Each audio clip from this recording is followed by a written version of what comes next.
Hello, welcome to this video. It's week number 1 of The Power of Pinocchio, my book, which I have written in 3 languages. They are all available on Amazon. Here comes the English version, The Power of Pinocchio, French, Le Pouvoir de Pinocchio, and my mother tongue, German, Die Macht von Pinocchio. Obviously, it's a book about Pinocchio, but while there are so many books on Pinocchio, and believe me, I read what I only could, I'm not aware of any book that actually speaks about the deep secrets that we can find in Pinocchio's story. It takes us deep into our cultural heritage in the last 5,000 years, and all of this is hidden in very concrete pieces of a gigantic puzzle that you can put together if you know how to decode the puzzle pieces. And that's what I'm doing in the book. So I will present chapter 1 to you today. It has the title Born an Egoist, because that is really what Pinocchio is. When he's born,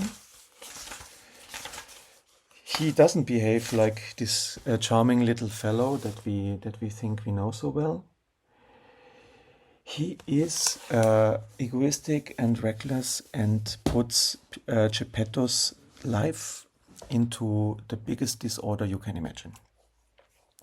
But before we look at this more closely, let's listen in why experience, the topic of this week, is actually so important. We are all Pinocchio. When we are born, we set out on a journey called life. And at the beginning, we are just like him, driven by emotions, caring little about others, hardly aware of ourselves. So how do we change? By learning from experience. Apprendre de l'expérience. Aus Erfahrung lernen. Yeah, so we learn from experience. But why is it important for Pinocchio? There's probably no better character than the talking cricket to explain this to us. We all know the cricket, probably from the Disney movie. I'm in The Power of Pinocchio, I'm actually retelling Pinocchio's story because I don't take it for granted that you have read it.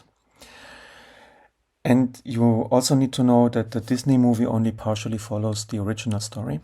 So there's no need to read Pinocchio again. I'm revisiting the story.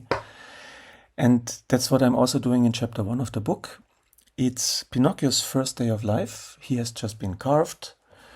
And it's a magnificent thing to have a mobile body before you were a block of wood. Imagine how much that changes your life. You are now mobile. You can now start discovering the world and have as many experiences as you only want.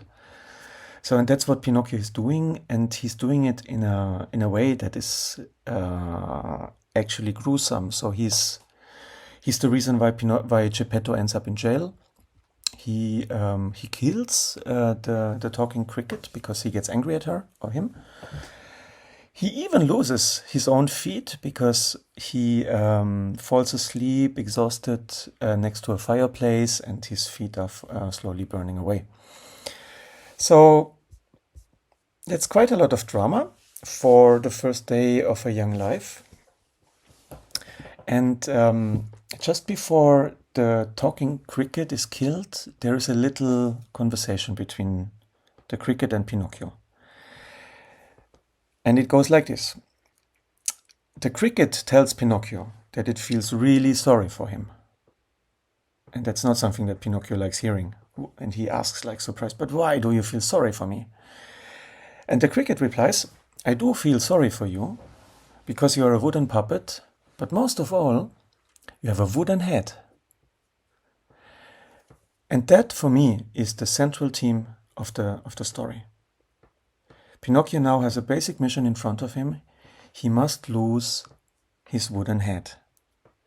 And the way to lose your wooden head, the way to to develop, to grow, to transform into a human being is by gaining experience and by learning from it.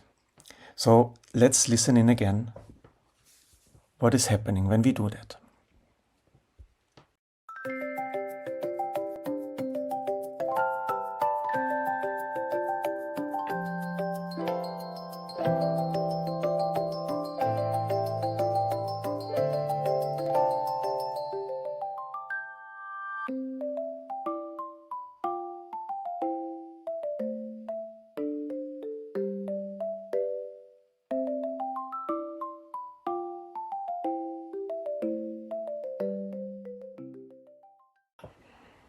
All right, that gives us a little perspective on Pinocchio's first day of life. Next week, we will look at his second day of life, and we will see that it will be even more of disorder, even more chaos, even more dramatic than today. Please sign up for the channel if you would like to keep following Pinocchio. It will lead us to many surprising connections between his world and our world. And if the story resonates with you, you might not see our world with the same eyes again. Please stay tuned. Thank you for watching.